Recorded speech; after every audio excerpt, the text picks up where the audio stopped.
السلام عليكم الأصدقاء، مرحبا بكم في فيديو جديد. اليوم إن شاء الله غنتعرفوا على ديك الحرف السي اللي كيكون في القواطع. هو اختصار لكلمة كور، وهو عبارة عن رسم بياني كما كتشوف في الصورة. كيوضح لنا العلاقة ما بين التيار الكهربائي والزمن اللازم لقطع التيار في القواطع الكهربائية. كيفاش كيتخدم؟ كيزيد التيار الكهربائي تدريجيا، كيزيد لنا الزمن اللازم لقطع التيار تدريجيا.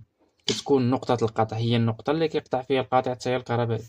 الأهمية ديالو: كيساعد في حماية الأجهزة من التيار الزائد، كيساعد في اختيار القاطع المناسب للتركيب الكهربائي، كيساعد في صيانة القاطع وتحديد الأعطال. نعطيو مثال بسيط على حرف السي.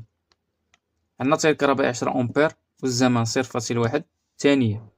نقاط القطع 20 أمبير، كيعني أن القاطع السي كيقطع التيار الكهربائي إذا زاد عن 20 أمبير في غضون 0.1 في الثانية. نتمنى الشرح يكون نال الإعجاب ديالكم وفهمتوا الحرف السي.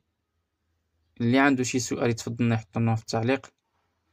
وشكرا للجميع، ما تنسوش دائما الاشتراك في القناة وسبسكرايب.